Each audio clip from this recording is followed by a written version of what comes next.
Well, thank you for joining us. As you know, the local investigation that was headed by our St. Joseph County Police and Mishawaka Police Departments, and then reviewed by our prosecutor, Ken Cotter, was concluded today and released with its findings about what happened on the day where our community member, Dante Cottrell, tragically lost his life. And we're going to walk you through. We know there'll probably be some questions from that written report, and there's a lot of available pieces of evidence here that the community will be able to see, and we will walk you through some of that just to make sure that there's a full understanding and that we can answer any and all questions that you or the community may have. It's something, these are videos that I've watched a number of times now, and it doesn't get any less troubling. It is a tragedy, and but the important thing is, there are been some false narratives that have perpetuated over the past few weeks, and I encourage everyone to not just look at our presentation, but review the footage in full to get an understanding. And this is an example of when the vantage point really matters. I know there was a Facebook video from far away that may have shown one thing, but when you look at the body cameras of the officers, you see a very different situation. And so we know that as the prosecutor released today, there will be no criminal charges, but there will still be, and we are ongoing investigation for policy of officers, whether they followed our policy. But I want to clear up one right off the bat is we have a use of force policy that we worked on the community with extensively, and one of the things is deadly force is to be used as a last resort. I think anyone who looks at this video, looks at these videos, and feels what it's like to be in that position, and all the different ways our officers tried to make sure everyone got home safely that day. My belief is that they certainly satisfied our policy of only using lethal force as a last resort.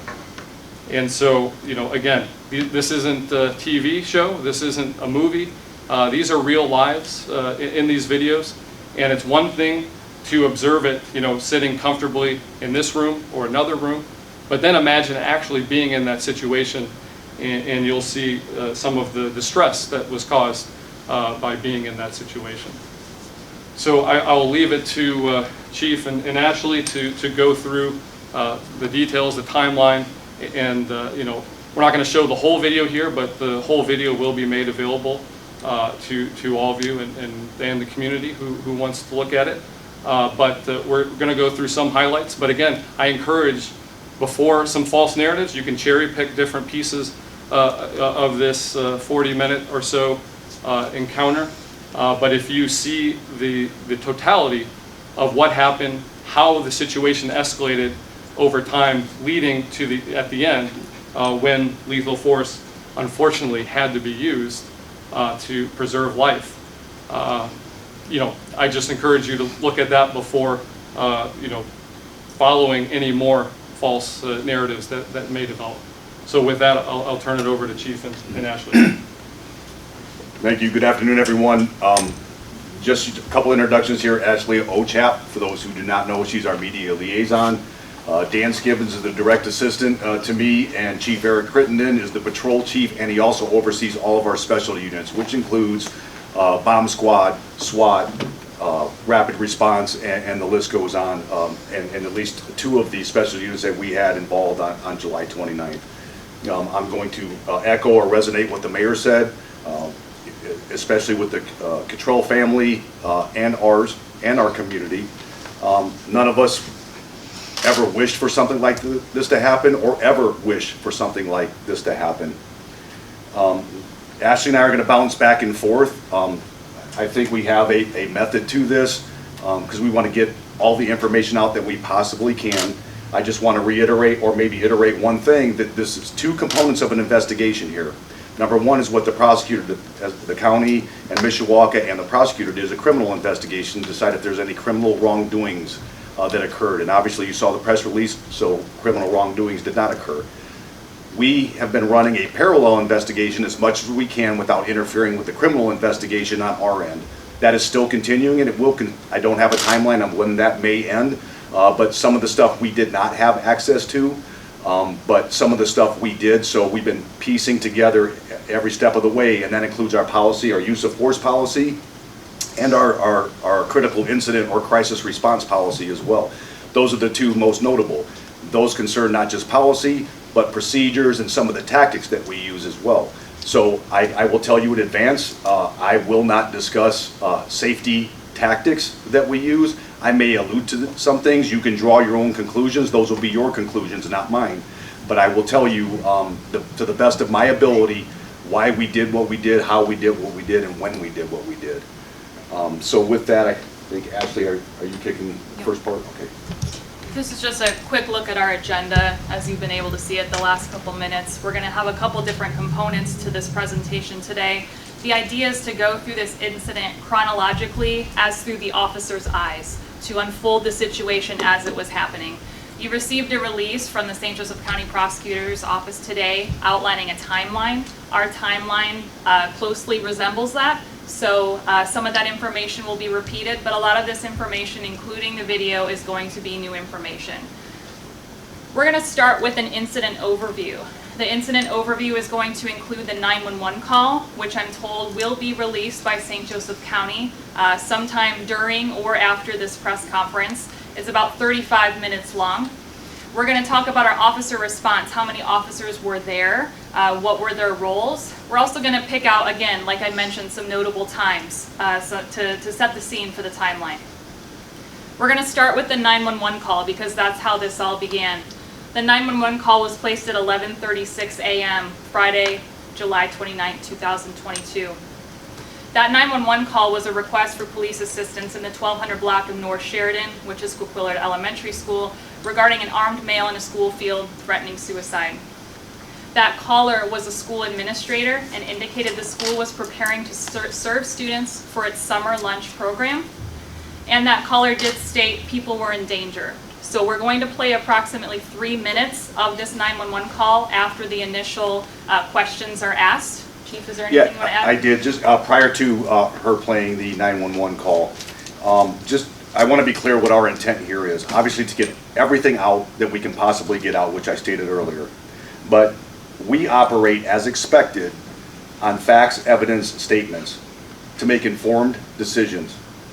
We do not operate on careless, emotional speculation, irresponsible statements, and in some cases, irresponsible reporting. I'm not going to point fingers. Those of you who've done it know who you are, and I'll leave it at that. I will tell you at the end of this, I would, when the cameras are shut off, I will invite you personally, with no cameras, no recordings. I have some things that I would like to say. It will take less than 3 minutes. If you could choose to do that, or you could choose not to do that, it is entirely up to you. All right, we're going to go now into the 911 call. Again, this starts about 30 seconds in, and it's going to run about 3 minutes. My art teacher was in her classroom and saw a man who was really angry out in our playground by a parked car. We came out to check on them and see what was going on. He proceeded to continue yelling, said he was going to kill himself, pulled a gun out of his pants. We still have somebody in a parked car out here who we've asked to leave, but she's still here. Okay, is the male still on property? I can't see him, but he has to be like right here. He's sitting on the bleachers. Okay, what can you do with the gun? It's in his pants. So he pulled it out to show us. Why isn't she leaving? And he's suicidal? He told the woman in the car that he was going to kill himself tonight, and he was waving the gun and saying, that tell the police there's a man with a gun. Okay. But he's killing himself in our playground. All right, and are you at the location right now? Yes. How long ago did this happen? It just happened, like seconds ago. I walked away, told him to have a nice day, take care of himself, and I'm not in the building from the playground yet. All right, and you, can you describe the gun to me? You know, he was too far, like, away. You know what I mean? Yeah. It's a handgun, Okay. That's good. blue shirt, light color, maybe gray pants. Does anybody need medical attention? Nobody needs medical attention right now, but there's a man walking the dog in our car. All right, where's that male at? Where is that male right now? He is out in this field on our property by like where the baseball and like football stuff is at, All right. just south of our. I need to get his description, starting with his race. He's a black male, tall, thin, Sorry, what's he wearing? blue shirt, light pants. Looks like he has probably a cell phone in his hand. How old is he? Middle age maybe.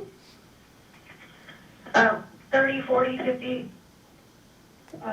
30, 40, at least 40. Okay, that's good. All right. And how did he arrive? I don't know, my art teacher, somebody said they saw him walking around a little bit earlier, maybe talking to himself a little bit, but we have people from the neighborhood out there all the time. You know? So I think he walked. All right, and are you or anyone else in danger right now?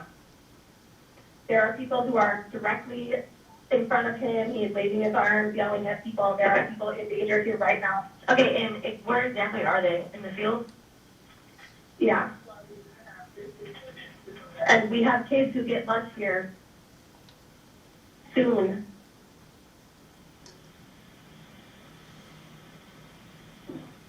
All right. All right, and is he violent? I mean, he's threatening to kill himself and pulling out a gun and yelling and waving his arms. Okay. Okay, so as I mentioned, that is just a brief snippet of the 911 call. It's approximately 34 minutes long.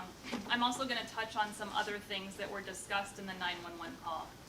According to witnesses on scene, the individual who is later identified as Mr. Cottrell, just reiterating, had a handgun in his pants and displayed it to individuals on scene at Coquillard prior to police arrival. Those individuals on scene also relayed to dispatchers that the individual had shared that he had shot himself in the stomach in the past and had lifted her shirt to show the old injury. Later in the 911 call, the caller also stated that she saw the individual point a weapon at the first responding officers. So again, that is just a recap of the 911 call. And then Chief, you had an additional comment? It is, this was kind of like a double view or a double shot to me as well. On the second point that you see there, that was September 26, 1990. And I know this because I was there when he shot himself. So again, this is something that, you know, when officers like myself, and there's many more, know their community members, know these things, it is extra hard. I will say that. I'm not the only one. We're going to look now at the officer response. That's how many officers responded in their capacity. There were a total of 18 officers who responded to the scene. That doesn't mean that 18 arrived at the start. It just means from the start to the finish, 18 officers had interacted with the scene in some way. Of the 18, 11 of those are SWAT members, and Chief, you're going to reiterate, or you're going to expand on that a little bit. Yeah, so obviously, as Ashley said, 18 in intervals. I believe our first officer was on scene within 1 minute. I will tell you in advance, that's Officer Dirts was the first one there. Those officers worked day shift. They did not call the SWAT out. There was no page for SWAT. They happened to be working and they asked for any available officers, including SWAT officers. That's why they responded there, not because it was a SWAT call out, that's one of the community concerns that we had. Of those officers, 2 were crisis negotiators, and 4 of the officers discharged their weapons during this incident. This next slide are the officers who did discharge their weapons. You can see their photos there as well as their names and their capacity with the police department and how many years they have on the department. We have Randall Gehring, Joseph Mitchell, Anthony Dirts, Neil Graber. All of them have over 10 years. Neil is at 20. They all are part of the SWAT team. And you'll notice an asterisk next to the first 3. They were among the first officers on scene. Neil was not there Right. for duration. Yeah, Neil was not there for the duration, but he was there during the incident. We're going to look now at a timeline of how things unfolded, and then we're going to get into the video. So at 11:40 a.m., the first officer arrives. That's after the 11:36 911 call was placed. At 11:44 a.m., the officers begin to approach Mr. Cottrell. At 11:47 a.m., the school discussed going on lockdown, which it did. 11:53 a.m., crisis negotiators were requested to make the scene.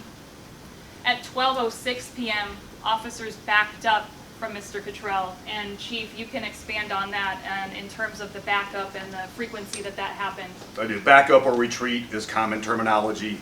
They did it at least 3 times, without a doubt. Watching it again, the videos, it looks to me at least 4 times. I'm confident undoubtedly 3 times, but actually I believe it was 4 times that they actually backed up away from Mr. Cottrell. For the second half of this timeline, you'll notice now the times are in seconds. That's just to outline how quickly everything changed and evolved. We'll start with just after 12:29, Mr. Cottrell removed the weapon from his pocket and placed it into his hand. Approximately 10-12 seconds later, non-SWAT was ordered to back out. That means everybody on scene who's not part of the SWAT team, negotiators, normal patrol officers, they were asked to back out. Approximately 10 seconds after that, officers called out that Mr. Cottrell's finger was on the trigger of his gun. Shortly after that, officers had requested to bring up the armored truck, which was staged behind them. At that point, Mr. Cottrell begins to point the weapon toward the officers.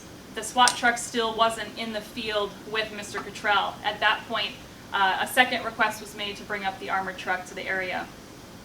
At just after 12:30, shots were fired after Mr. Cottrell had pointed his weapon at the officer,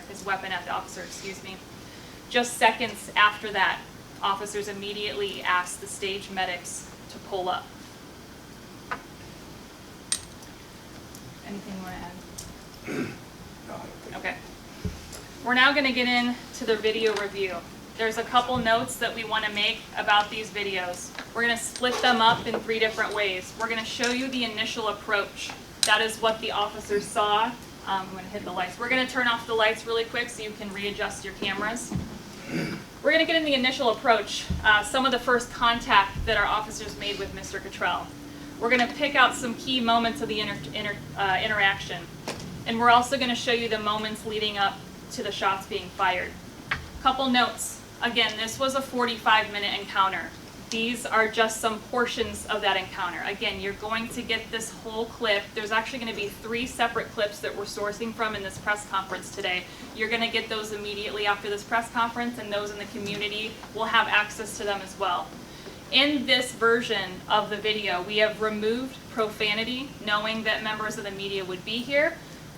And also, in portions, you'll notice that there's going to be some subtitles to make it easier to read. Mr. Cottrell's words are going to be in white, and when necessary, when the dialogue is close to one another, the officers are going to be in yellow. And Chief, I'm going to have you set the scene here with what we're looking at. Yeah, so obviously this is an overview of the location, Coquillard School property. You will notice it says playground temporarily closed on 2 different locations there. This photo was taken during the pandemic, during COVID, so it was closed at the time. It was not closed on July 29th when this happened. And this will come into play later on when I explain another one of this where we have some graphics involved. We're first going to look at the initial approach. This is one of the first times we can hear Mr. Cottrell speaking. This is going to come from the body-worn camera of Officer Dirtz, who we mentioned was among first on the scene.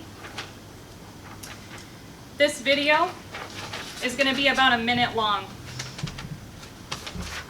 And we're going to just show you this first dialogue here.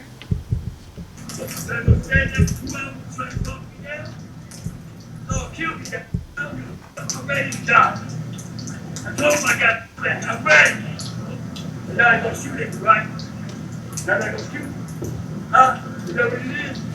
Now I'm going to shoot. You got the only man. I put him out in the 4 way. I put him in the face, boy. And now he's the body. Stop. Not anything. Put it out. He got something in his front right pocket. Looks like. I will.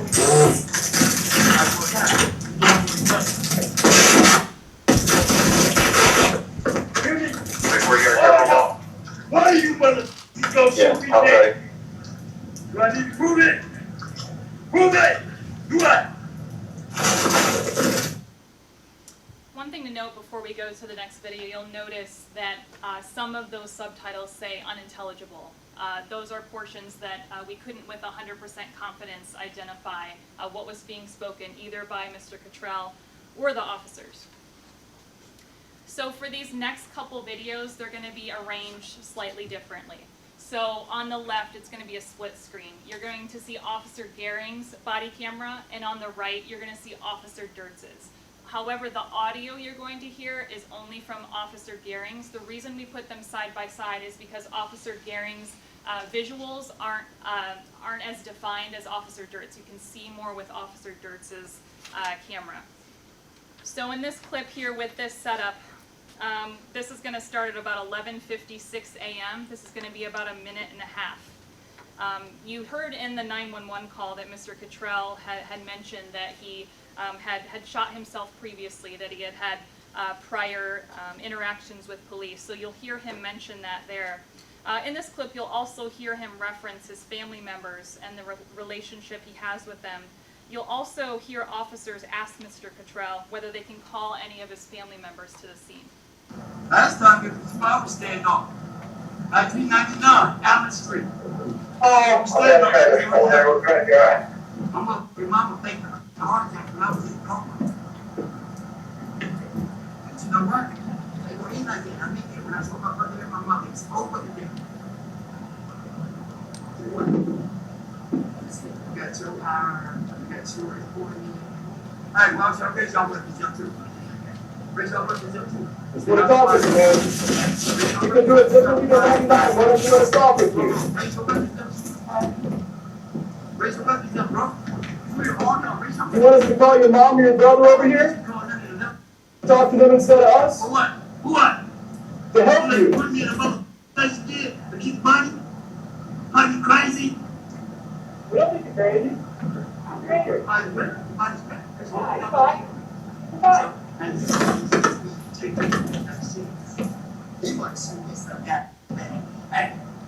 Hey, bring it down just a little bit so you can hear. As we shoot it, the wind's gonna catch you just a little bit. You might miss it. You might miss the hard part. I'm gonna need you to make sure you make it. Matter of fact, I'm gonna make sure you make it.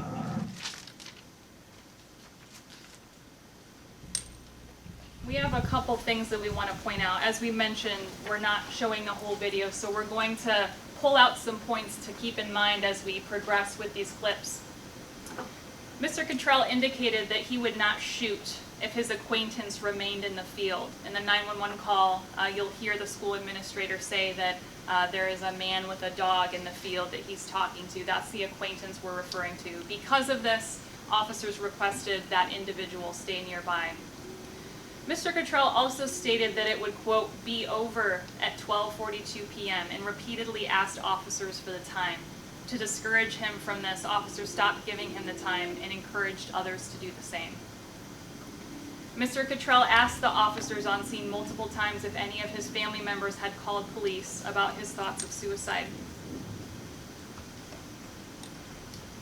In this next clip, this is going to begin at about 12:04 p.m. It's going to run for about 2 minutes, 2.5 minutes.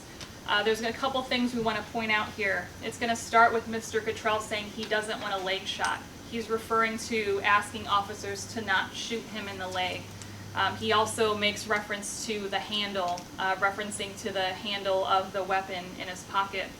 In this clip, you're also going to be hearing from a police negotiator who asks if there's anyone else that we can call out for him. About 2 minutes in, you're going to see officers backing up from Mr. Cottrell. That's what we indicated in the timeline around 12:06. And then Mr. Cottrell starts talking about a dog toward the end. To eliminate confusion, he is talking about the police canine, not the dog that was with the individual. Yeah, okay, there. I would like Ain't no leg shot, bro. Just let me talk. Because If you try a leg shot, see the handle. See the handle. If you try a leg shot, you want to. There's some people in the back section.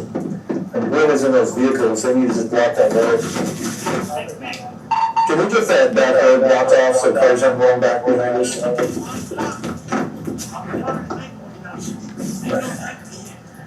Listen, man, nobody wants anyone to get shot today, all right, man? No, you what? I don't want to get shot. Yeah. God. Understand the difference. I've been shot. Somebody I can put you in contact with? You got a doctor or something?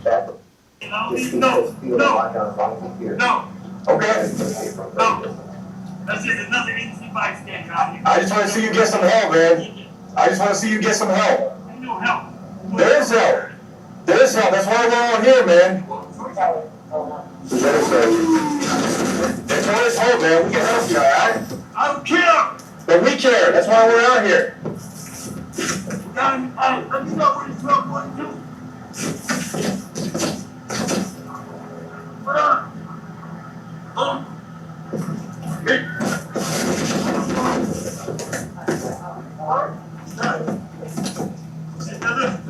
We can back up a little bit if we want from here. So, if you want to do that, go ahead and do that. We can back up a little bit, kind of slowly back up. Yeah, we can do it together. I'll make a louder guy here and try it.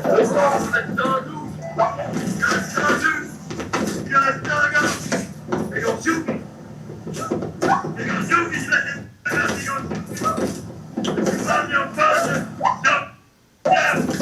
Listen, man, nobody wants you to get hurt, all right?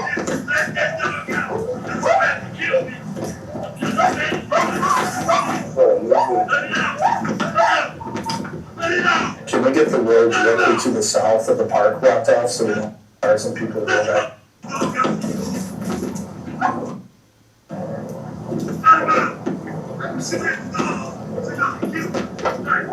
Nobody wants that, man. Nobody wants that.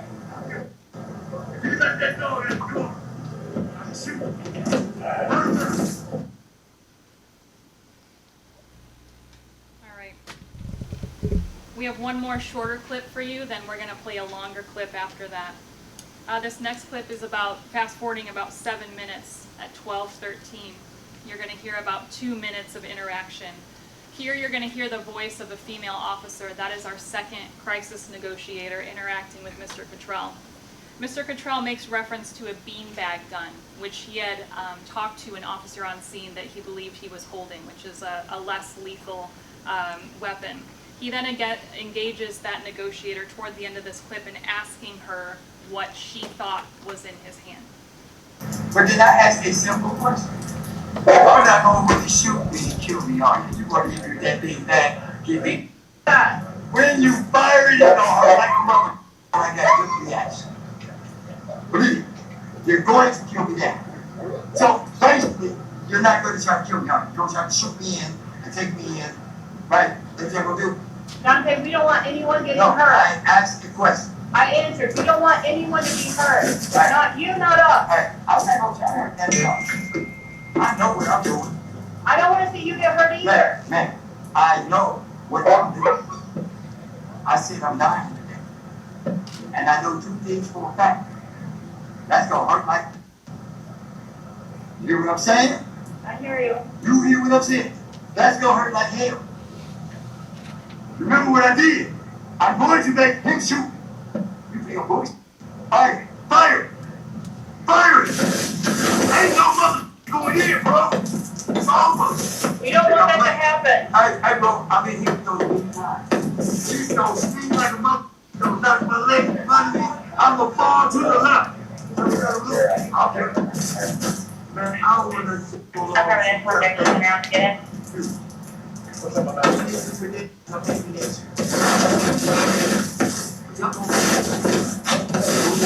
Dante, That's what we originally did.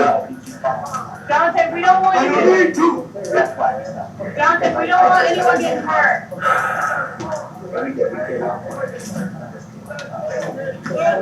Dante, we don't want you to get hurt, man. That's not what I want. But you see the bottom of it? I see it, man. You know what that is, right? Yeah, What is it? it's a gun. What kind? It's a ghost. What kind? 9. What's it? Yeah, how much? You didn't tell me that part.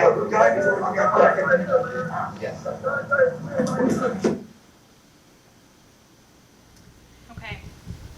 What you're about to see is going to be the longest clip that we'll show today. It's approximately 6.5 minutes leading up to the moment that shots were fired. Again, it is arranged the same way with Officer Gehring's camera on the left, Officer Dirtz is on the right, but the audio is coming from Officer Gehring. Before we get to the final minute, we're going to pause for a second so Chief can comment. But we're going to play this first roughly 5.5 minutes, and then we're going to pause right before the minute leading up to the shots being fired. Fire is so hard to open mind. I already know. You think it's gonna go good? Do you? Let's not Negotiate? Let's not do It's that. gonna go good? Let's not do What that. time is it? Hey, what time is it? Hey, man, let's. Pastor, what time is it? Let's go. Hey, man, we don't want that to happen. Okay? Let's go. Let's not. Let's keep talking about it. Let's fix this. Let's go, man. Come on now, Dante.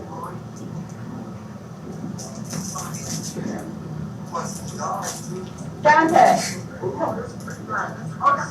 Oh, man, I run. All these motherfuckers got put me down to dress me in. Let's go, guys. You kill motherfuckers. Now we don't. Hey, you're on. Fire! Fire! Fire! Fire! Right here! Fire! I take it. Fire! That's right, sit behind the door. Sit behind the door. Get out, boy. Come on, Dante. Calm down, man. Just relax. Dante, settle down for a minute. Shoot it! Come on, Dante. Let's not do this, Dante. I'm going to get shut off. No, we don't want to I'm do that. going to get shut off. Let's not do that. Take your pick. Use the toys up and get the real good now. Hey, look back there, bro. What's your what? Let him out. Dante, come on, man. Let's not do this. Let him out. Let's not do Let him this. out. Let him go. Let him go. Can we end it? No, let's not do that. Let's keep Can talking. we end it? Dante, let's keep talking, man. Hey, cut me out. You want to shoot me down. Nobody wants to shoot you, Dante. Hey, bro. You need no words. You don't make sure you eat. Don't miss. You know it. Don't miss. Dante, nobody wants to shoot you, man. Hey. We wanted to stop you. I'll put my foot going that way. Dante, we just want to talk and help. And negotiate. Remember everything I'm saying, okay? I'm remembering. Remember what I said. Everything I said. Dante, listen. We don't want it to go this way, man. We want to help you. I vote for me. It does not have to be. We can help. We can help you, Dante. Let lose. I'm watching you.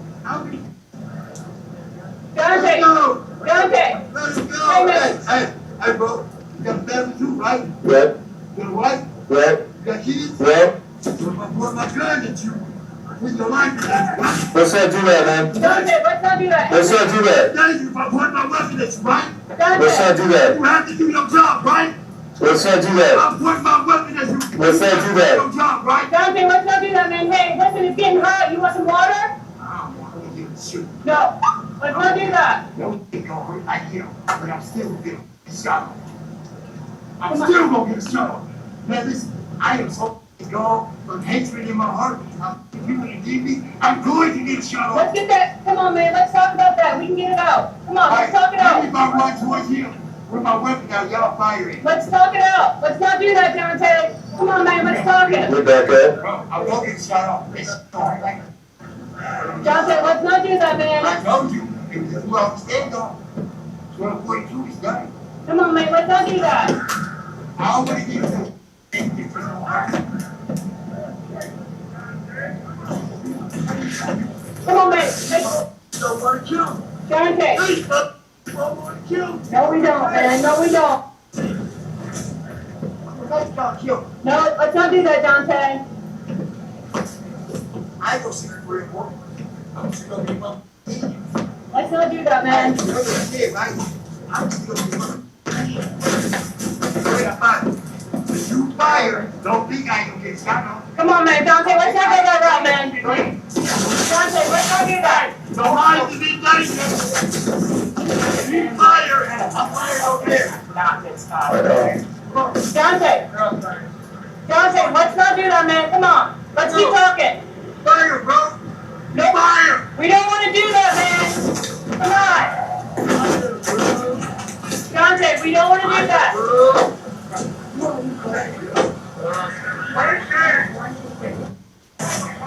No, get her back.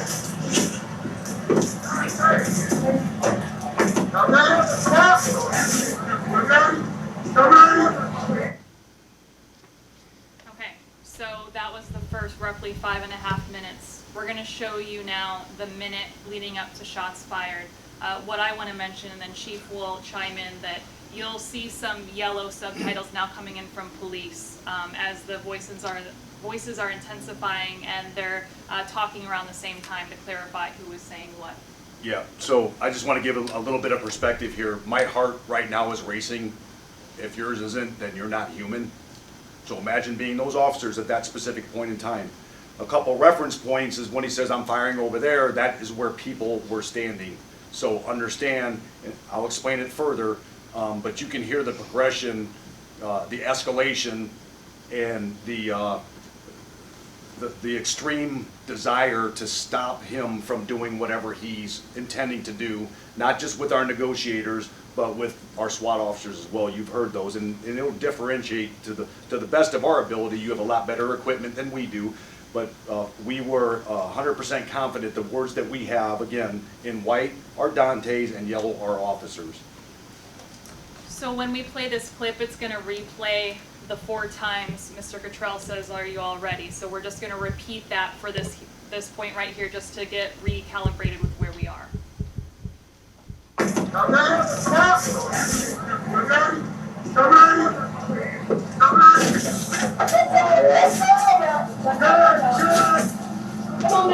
not do it. Get her out of here.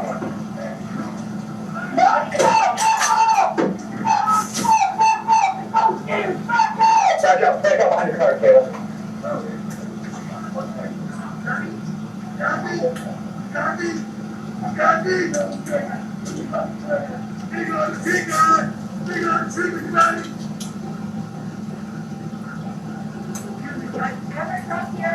Get the armor truck up here. Get the armor truck up here. He's gonna fire in the air. Right there, and go shoot. You guys have the microphone. That's too close. That's too close.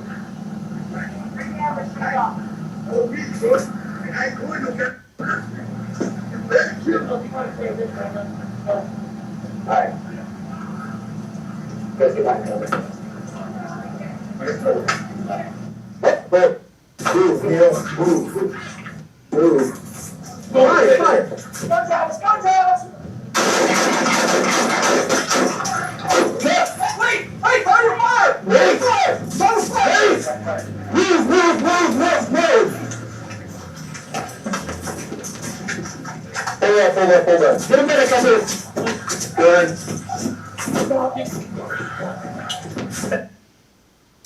right, so even with the split screen, with Officer Dirtz as being the camera that can see more, it was still difficult to see Mr. Cottrell's motions in the moment leading up to shots being fired. So there's an additional clip that we're going to play today and that will also be made available to you.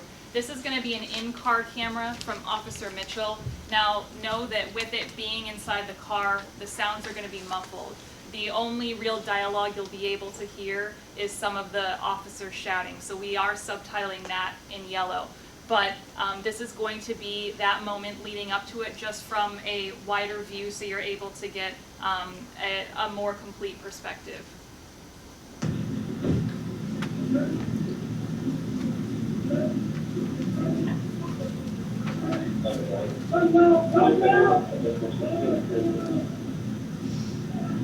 Got it done.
So as you can see that in that last clip, things are occurring very rapidly.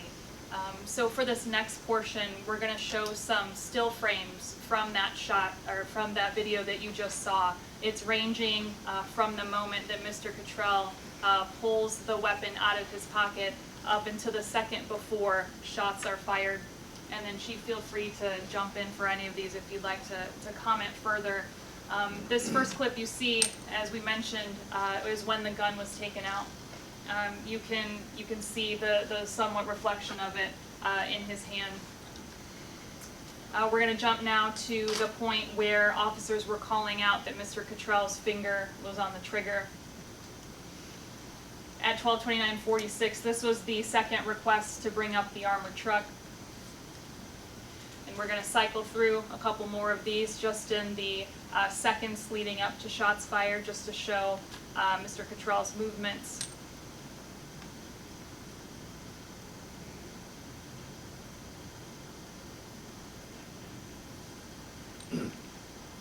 And this was 1 second before shots were fired. Chief, you can... So as I stated before, when you saw the earlier picture, you'll notice the little kind of L-looking thing there. I'm going to go over here instead of doing. This is approximately, obviously it's not to scale. Thank you, Ashley. I'll just stand over here. So go ahead, you can do it. No, you can do it. That's approximately how the officers were positioned. So there were some comments made that we had him encircled. We had a semicircle. We had all these different things that were put out on Facebook, social media, and media. That is not true. You can see the little backwards L there. It was still a little bit more expanded than that. But the premise behind that, the reason we did what we did is to create a barrier between Mr. Cottrell and the people that were on the street, in the parking lot, and up by the school. We had to do the best we could with the situation and the geography that we had at that specific point in time, or that entire point in time. So we were creating a barrier, hoping that whether he tried to break through or shot through, that would not occur. That was the intent there. So you also notice that there's at least 3 arrows right here. Those are directions, because this also came up as a community question or concern, that why did we have him corralled? He couldn't go anywhere. Well, you can see right here he had at least 3 directions that he could have gone, actually 5 if you want to cut those in quarters. Also note how close in proximity all these neighboring houses are. I will tell you in advance that we had measures in place. I won't get into tactics, but we had thought of numerous different scenarios through the entire time this was happening. If these things were to happen. So we had measures in place, and quite frankly, one of the measures that we had intended at one point in time was for him to run. I won't tell you any more after that, but that would have been one of our preferred options at that time. Not to disappear and be gone, but again, we had tactical measures in place on perimeters, not just where you're seeing the obvious, but some places, whether they were marked or unmarked vehicles, we had measures in place. Notably, there were people inside of the school, and even so, like in this area over here, there were still people over there in the street, in this lot, in this drive. We tried to get them back as much as we could. You also saw from those videos, I just want to hit this real quick in case I do forget. Over and over again, it's the SWAT vehicle, and the implication is a bunch of SWAT people jumped out and started firing. That you saw the video, that did not happen. They asked for the SWAT truck. Again, these were for tactical reasons, and quite frankly, to protect not just the officers were secondary, to protect the public that was behind us as he was moving forward. We were using anything we had available to hopefully shield that if shots were to be fired from him into those people. For this next portion, our videos are done. Is there any preference from those with cameras if we turn the lights back on or off? Do you have a preference on? Okay. Switching back on. we'll give you a second or two to adjust your eyes here. Do you have a white sheet of paper there? Yep.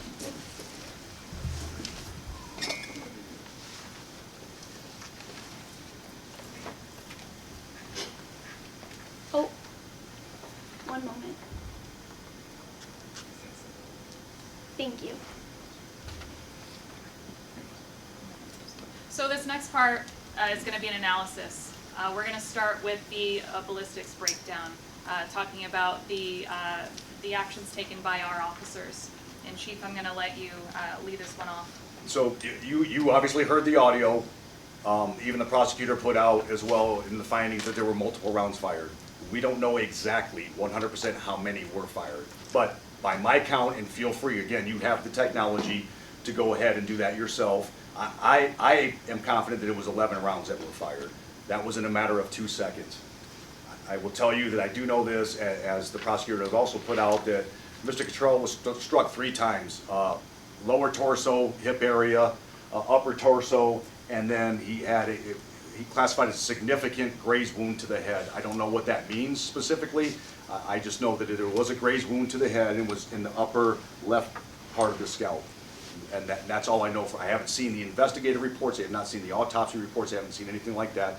That was just after the prosecutor who spoke with the family, then us, that's the information that I had received. This next portion, in the release from the county prosecutor's office, it called Mr. Cottrell's weapon a replica weapon. We're going to show you some images of the weapon taken by St. Joseph County investigators of it on scene, and then we're going to dive in a little deeper.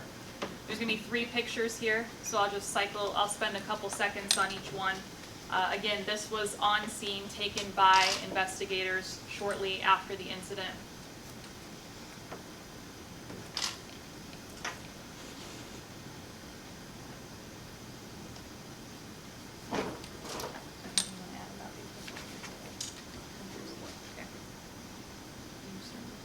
So you see 2 pictures up here. We'll just ask you, amongst yourselves, tell me which one is the actual firearm. And then I could throw in where it's pointed at you and everything else from anywhere from 15 to 30 yards. We don't have confirmation on what that distance was, but nonetheless, there was enough to not only see the finger on the trigger, but confirmed by Mr. Cottrell that the finger was on the trigger. So there's your difference. And if you can still tell it, please. Been doing this for 35 years. I don't even know why anybody would make something like this. All right, Chief is going to handle this next part. There have been a number of community concerns, questions that we've been eager to answer, but we're patient for the investigation, the criminal investigation, to wrap up. This is our opportunity to touch on some of those questions we've received from the community, from reporters, from different groups. And we're going to highlight some of the most common questions and concerns that we had, but we're also going to give you an opportunity after that to ask your own questions. So we're going to start with a couple why questions. So why was the armored truck involved? I spoke about it a couple times before. Again, I won't get into details about our tactics or our safety measures on top of that, but you saw towards the very end there where they were trying everything to get up to protect the people that was behind them, and hopefully if it was going to happen, the officers would have a barrier to stop that from happening. You saw that truck was not down there prior to those shots being fired as claimed. They were behind that truck, or trying to get behind the truck that was still behind the cars when those shots occurred. Why wasn't a beanbag or any other less lethal tactic deployed? So I'll just stick with the beanbag. So you heard what he said. I don't have to reiterate, but he says, you shoot me in the leg, it's going to hurt, it's going to make things worse. I'm paraphrasing that part, but that's exactly what it would have done. I mean, we know what we're doing. We wish we would have had the opportunity to do that, but you already have a very agitated person. Now you've even made more agitated by striking that person without complete incapacitation. He was still able to fire, which he said he was going to if it didn't work. He said he'd take it, he'd fall to the ground. He actually said he'd fall to the left, and he'd still get a shot off. Why wasn't a taser used? So if you're not familiar with taser has the maximum range of 25 feet. We already said this is at least 15 to 30, maybe even upwards to 40 yards that this thing had transpired. I don't know of anybody, including officers, that would jeopardize going within 24 feet or less to have a 50-50 chance of making a person incapacitated with a direct, a perfect shot where it needed to be with that taser. That's why it wasn't used. And why didn't officers aim for an extremity? We hear that all the time. We've heard it yet again in this one. So even if I just simply step out, or you can tell by your own body when you have a thigh or an arm that's that big at 15 or 30 yards and you're trying to make contact or strike a moving target, it is almost impossible. We have to account for every round that we fire, not the military. Those rounds are going to have to go somewhere. If you miss and it goes into a neighboring house or whatever, then you have a whole different thing that we're going to have to contend with. We shoot for center mass when we have to fire that gun. There's many, many reasons behind that, but the objective is to stop that person, that threat. Not to kill them, not to do anything else, but to stop that immediate threat. And that's all that those officers did. This next section isn't necessarily broken up into whys, but they are different points that we want to make based on some comments and questions that we've received. I'll start with this first one. There had been some comments asking who had Mr. Cottrell called to the scene. So you heard in the 911 call that Mr. Cottrell had relayed to the school employee to tell the police that there's a man ready to kill himself on our playground. So Mr. Cottrell verbalized that to the dispatcher. And Chief's going to touch on these next 2 points, including what would have happened to Mr. Cottrell if he would have walked away, and why wasn't the mental health crisis team called? Yeah, so I did allude to that just a little bit ago. If he had walked away, we did have measures in place. We did not stop him from walking away. We just stopped him from walking further towards us, which we were that barrier between us and the people that were on Sheridan Street, and again, that lot, that drive, and up by the school. We could not let that happen and have them go into, from our observation, was the most populated point at that time, and we could not allow that to happen. Could he have went north, south, and west, or northwest or southwest? Yes, he could have. Again, I won't get into tactics, but if he did, we were prepared for that. And quite frankly, just my opinion, I was on SWAT for 14 years. That would have been a preferred method, and I can assure you every one of the SWAT officers would have said the same thing. Why wasn't a mental health crisis team called? They would not respond to an armed person in that state. Plain and simple. They didn't 3 years ago when we've been working on these, on getting a mobile crisis intervention team moving. 3 years ago, up until today, they still will not respond when we have an armed crisis in progress like this. We're going to touch now on some of the training. This has been a popular question and a question we receive very frequently. What kind of training did the officers have who responded? So we've just given you a high-level view here on this slide. There's much more to share, and there can even be more specific about each officer. But all responding officers on that scene and each SBPD officer have completed de-escalation training, implicit bias training, and they have 24 hours of mandated training aside from that each year. 3 of the officers who were on scene that afternoon are de-escalation trainers. They took a train the trainer course. And the crisis negotiators, the 2 that were on scene, they have 80+ hours of specialized training courses, and they have additional yearly training, both internal and external. Yeah, I was going to add, and I don't know what better way to say this, but on top of what you see here, especially regarding our crisis negotiators and the 2 that were out there, I have the utmost respect for them.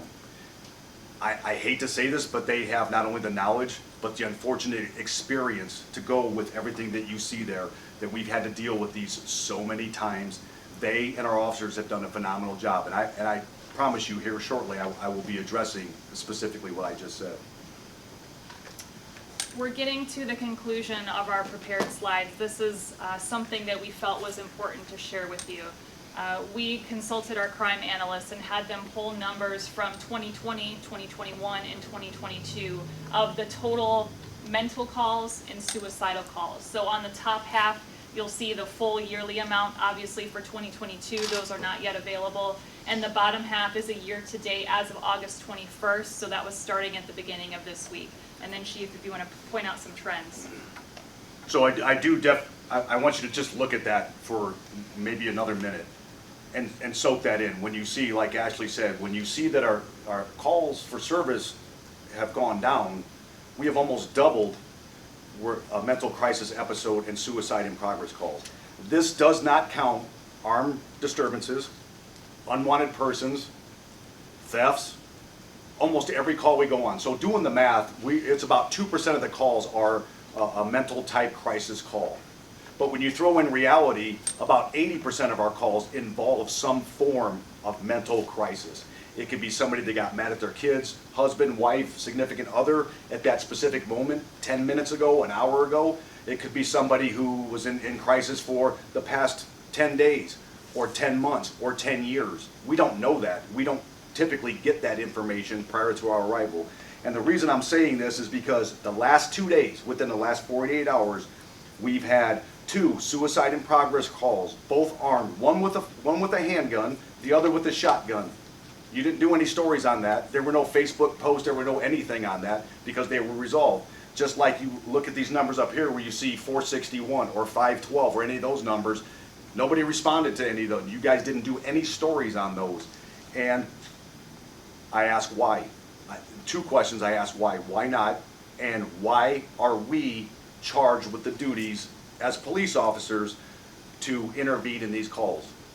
I asked you to do investigative reporting and find out why and how that we as police got that responsibility. I will also say regarding this, I will direct you again to the Transparency Hub. I don't know why more people are not using this, but 0.06% of all of our calls result only in a use of force. 0.06%. 0.03% of those calls result in a community complaint. So contrary to the false narratives that are constantly being put out there, we've given you the numbers the community and you all have asked for. We put them out there and they're not being utilized. We're just telling you we are telling the truth and we are proving it to you, and people opt not to listen. So since the end of 2011, we've had 15 officer-involved shootings. We've had 4 people die from those shootings and 6 injured. The rest were not hit by gunfire. That is out of 1,045,000 calls. I'm just stressing the point that I'm trying to make here. Again, I just want to reiterate about the calls for service. You can add, and we don't know, we have no way of vetting what those calls turned into, meaning if we went for an unwanted person and found that there was something else that contributed to whatever this disturbance entails, that typically does not get changed into a CAD system to go, no, this was a mental crisis episode. So we don't have that. But I will tell you the past 2 weekends, one this weekend, 2 times on Johnson Street, 1 time on Bissell, officers arrived for people blocking the street. The street was completely blocked. The officers couldn't get through. They made their way on foot. People refused to move. Tell them, it's free country, we'll park where we want. Every one of them was armed.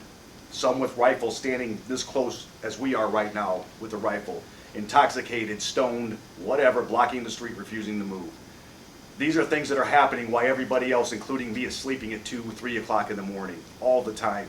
And then for people to point fingers when these officers who care about everyone, themselves secondary, infuriates me.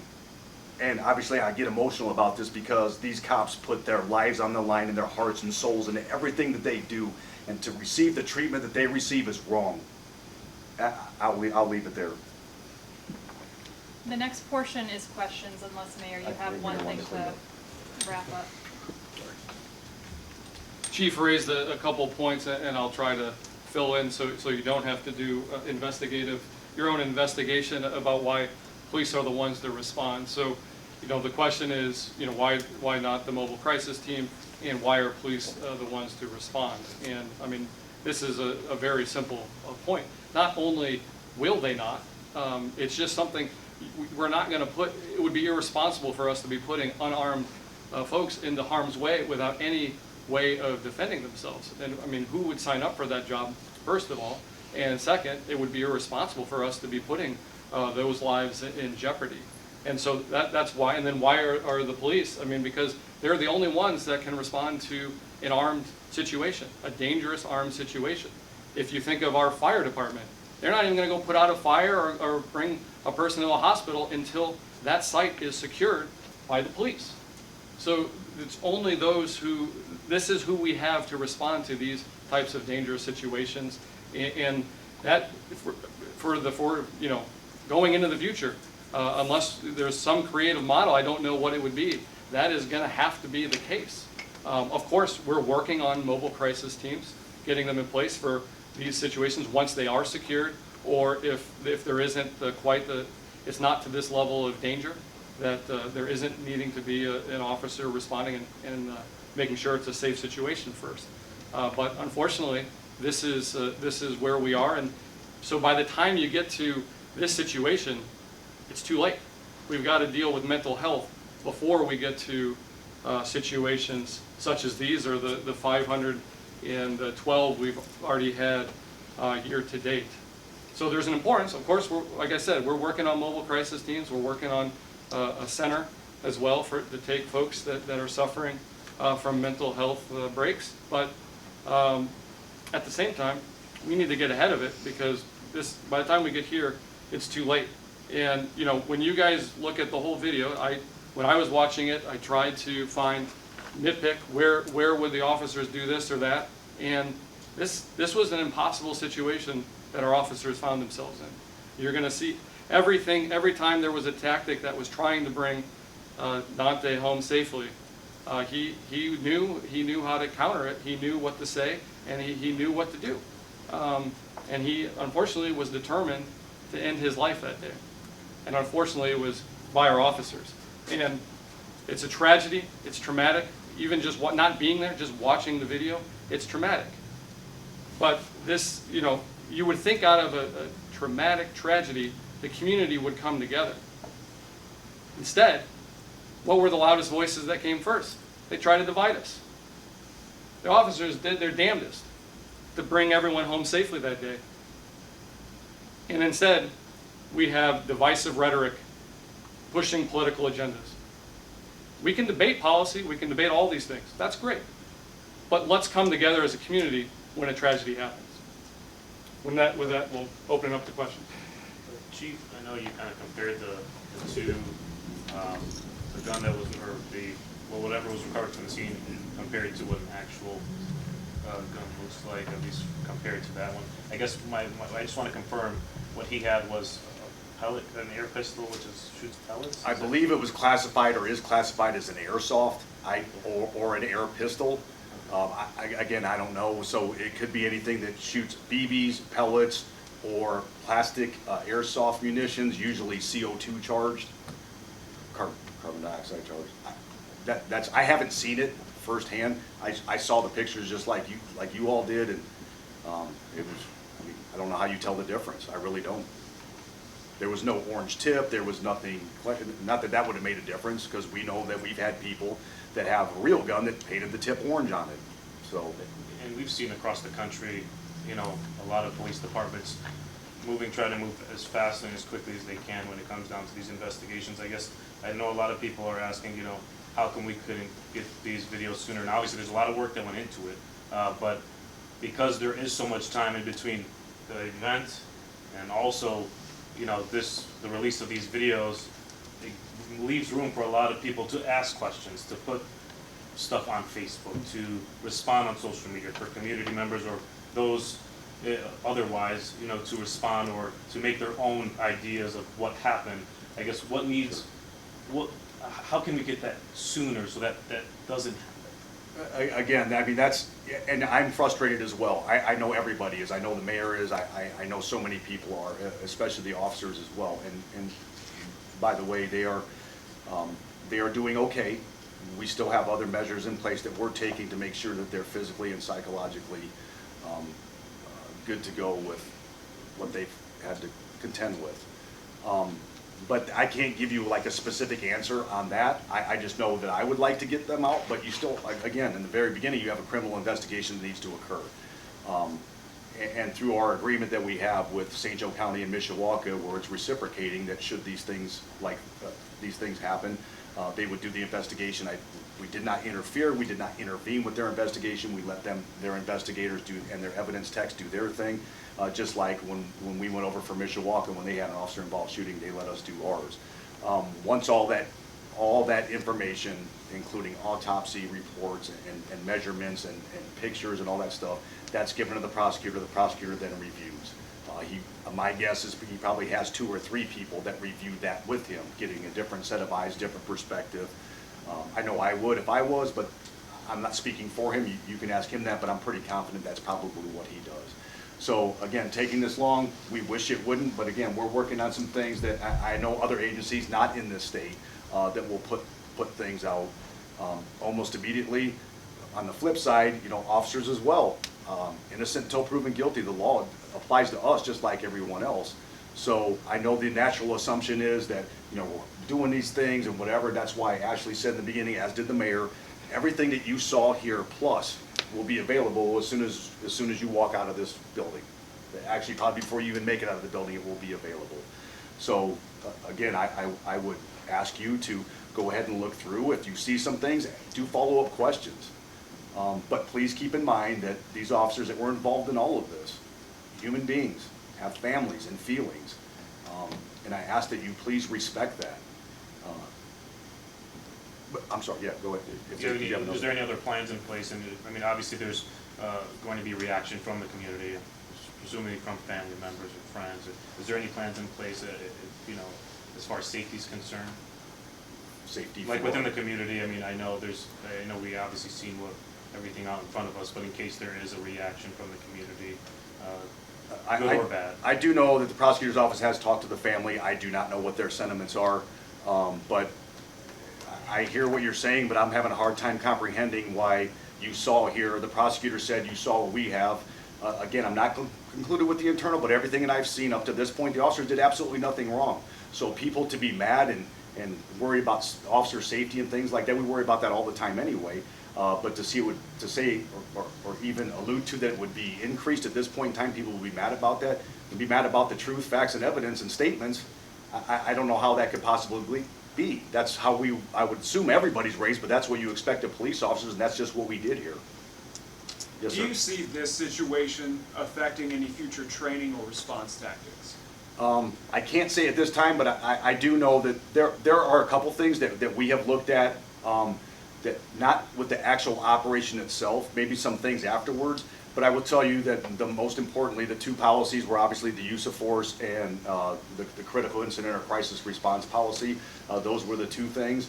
But I can tell you again, being on SWAT for 14 years, Gibbons was on SWAT. We have some SWAT officers in the room as well that I literally myself could not think of anything different that could have been done. And specifically when that gun came out, that changed things completely. And with that, the mayor called it an impossible situation when you have somebody who's actively trying to use the police to commit suicide. Does the presence of police officers increase the likelihood that somebody will die? I don't think that's a fair question. I mean, he specifically asked for us. So increasing or not, it's irrelevant. I don't know if anybody I mean, if somebody's armed at a gas station and they're not a police officer and somebody points a gun at them, my assumption would be they're going to do one of 2 things, either flee or fire. I don't know. So you're asking me to speculate on something that... And I guess to clarify, you had said, ask why are police responsible for all these situations? Why do we have to respond? Is there a model that you see where it's something where somebody's trying to take advantage of the police response to get a negative end, that either working with other agencies or some kind of future model that would be able to address this, or is this just something that you think you can't shape a department around? Yep. So again, and I'm glad the mayor clarified what my intention to say was. So you saw the number 512 out there. Those were just calls that could have been handled before without police involved. When it comes to the suicide in progress, those all vary. It could be somebody who's threatening to jump off the bridge or a building that is not armed. Could those be handled by a crisis response team? Yes, no, maybe, probably. I can't answer that. We have done many of those in the past where they obviously were successful. But when you introduce a deadly weapon into the equation, it's not just that person, it is other people as well. So again, a reiteration of, yeah, if we had we've been talking for 3 years, almost 3 years about this mobile crisis team. And again, it is moving, but not at the pace that I don't think anybody is content with. Well, obviously not content with. But could this or would this have made a difference? I don't know how, as the mayor said, that you're going to put somebody that's completely unarmed, no way to defend themselves whatsoever in a situation like this. Of course, you can hindsight now and go, well, it's just a BB gun or air or whatever, but not when that's pointed at you after 48 minutes of trying to get Dante to calm down and we could get the help that we have done before. Is that also why Dante Cottrell's mother was not allowed to speak to him? When the cameras and mics are off, you are more than welcome to step into the next room with me, all of you. What are the next steps? I know obviously we have the video and we've seen everything and we've obviously heard prosecutor's office deem it justified, but what happens now? So first and foremost, we're going to take care of the psychological and physical components of our officers, all that were out there, not just the ones that fired. We have people who didn't fire a weapon. That still affects them as well. Defusings, debriefings, and maybe some other courses of action that we would take, not just by policy, but just being the right thing to do.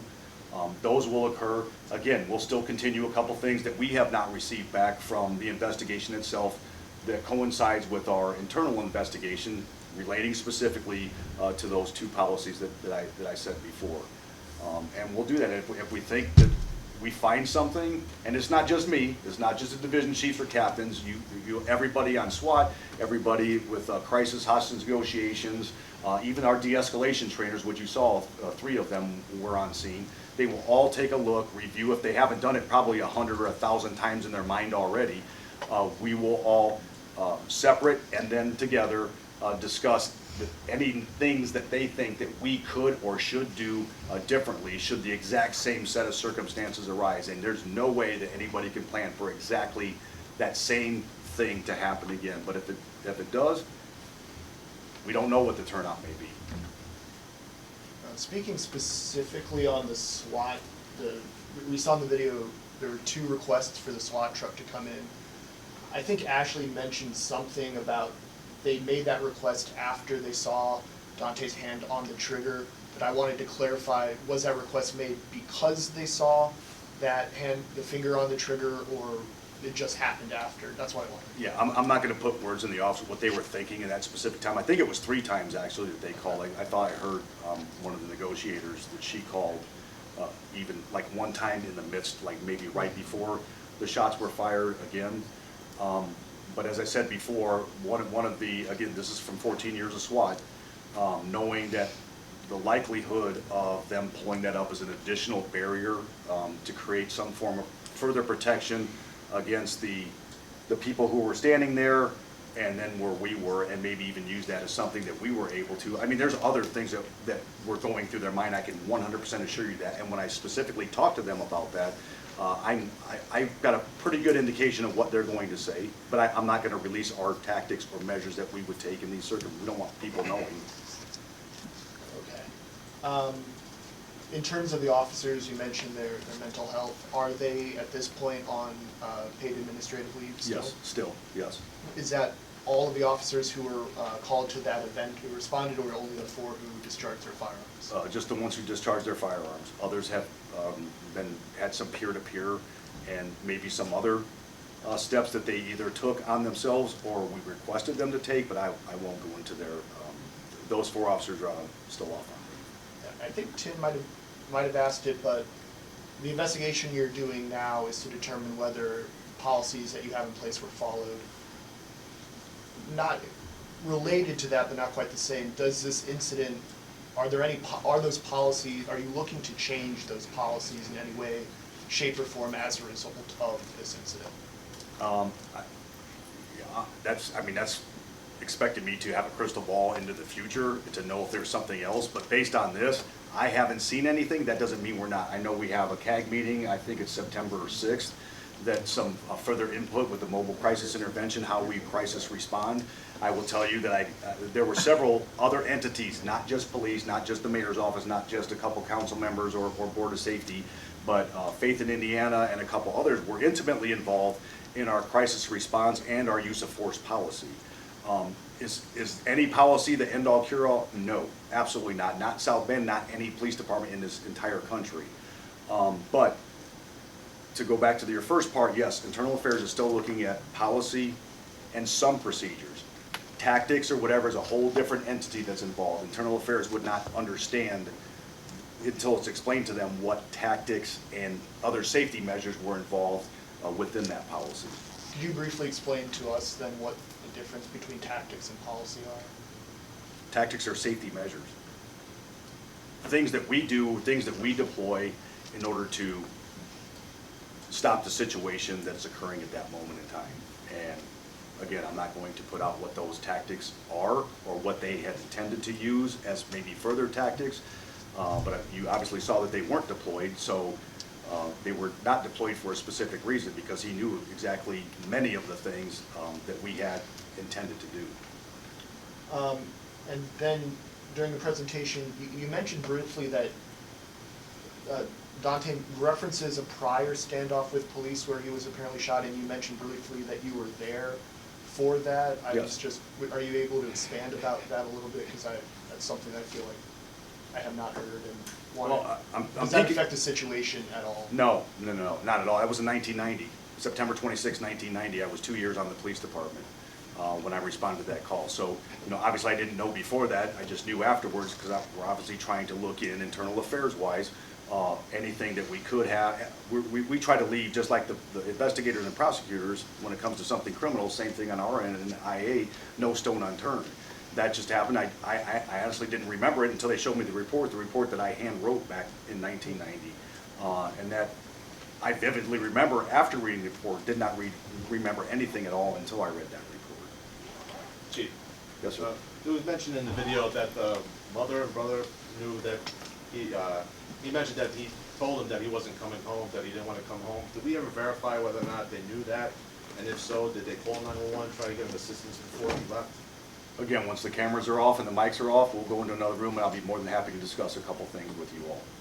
Quick question, possibly, I'm not sure, Mayor or yourself would be able to answer it, but we had South Bend Community Police Review Board that was created to handle similar situations like this, that would, where the director would investigate allegations of police misconduct and present findings to a panel of citizens that would make a recommendation on what punishment would be appropriate. And of course, that last director, their last day was August 20th of last year.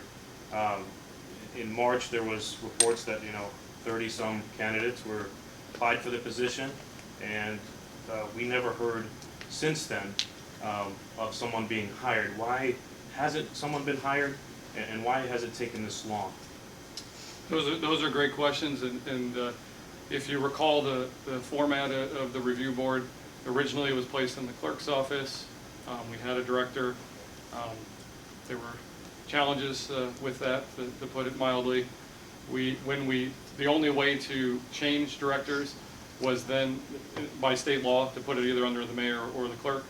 We put it under the mayor, but in doing so, I ceded to the Common Council to provide a director candidate to me, and they've been going through the process. So the Common Council, this was unchanged when we made the amendment, but Common Council appoints the board members, and the Common Council, I'm waiting for the Common Council to provide a candidate, and that's not to pun it on them. I mean, this is a tough labor market right now. We have more vacancies. If you come to our budget meeting, you can see we've had higher than normal vacancies in a lot of positions. So, we don't want to get another candidate that's a problem. So we want to make sure that the next director is a good director. And it's a challenging labor market. And so you have to talk to the Common Council about exactly the ins and outs of where they are in the process, but I just know it's challenging to find good people right now. You mentioned that this is on a different topic, but you mentioned that there are talks, that you're trying to work out talks of some sort of mobile crisis team. Are there any specifics on what points are being discussed at this point? Are we There's been multiple things that community members have said that they wanted. Are there any more specifics on that front that you can share at this point? Sure. So you know, there's in the county there's this pilot team that Oakland is working on. The vision here is also we're working with our 911 center, which is County, Mishawaka, South Bend, and some of the township fire departments. And the idea is for some calls, to try to take that burden off officers. So if there is a mental health call that's not imminent, not presenting imminent danger, just like you call 911, the resident doesn't know who's going to, if I call for a fire, the 911 figures out to send the fire. If I call for a medical emergency, they send EMS. If it's a dangerous situation or something, then in some ways the police kind of do become the grab bag after that. So the thought is to have some protocols in place where in some calls for service, call 911 and this mobile crisis team gets deployed, gets dispatched by the center. Now, we're working through protocols, and it's still in draft form and being worked through. But one of the key parts of this is they're not going to be the responder to an armed situation. So the police will still be responding, like we said earlier. They'll be responding to these calls. Now, there could be situations where there's a co-response. Similarly, if there's an armed individual at a fire, or there's an armed individual at a medical emergency, police still get there and clear the scene, and then the medics or the firefighters can go in. So it could happen something along those lines. But those details are still being worked, and as I've said, when you work with partners, it does, I know, Chief, we're all frustrated, but when you work with partners, it's a good thing, but it oftentimes isn't as quick as when one entity is able to do it themselves. And this is also a very complicated situation, because when a resident calls 911, we got to make sure the right person shows up every time. And so, we don't want to have a situation where, heaven forbid, the poor mobile crisis clinician shows up to this scene, and who knows how, these scenes could go terribly wrong. So we need to make sure and be careful as we set up this new system. Chief, would you be able to talk about how well you know these 4 officers on leave at the moment and what you think about them as law enforcement professionals? I think they're phenomenal officers, just like I do of every officer in our department. Those who make mistakes, whether intentional or accidental, you've seen in front of the Board of Safety. These are not those folks. On top of that, you had a couple who were out there were not only SWAT, but canine handlers as well. So, and supervisors as well. 2 of them out there at the bare minimum. 4 of them out there were supervisors, are supervisors, and trainers and things of that nature. So when you throw in the extra training that SWAT receives and does, and the experience they have, the tenure they have, whether it's on SWAT or the police department, all those are taken into consideration. I can't give you a breakdown of how many mental crisis calls each of them responded to, but I can tell you from our negotiator team, one too many.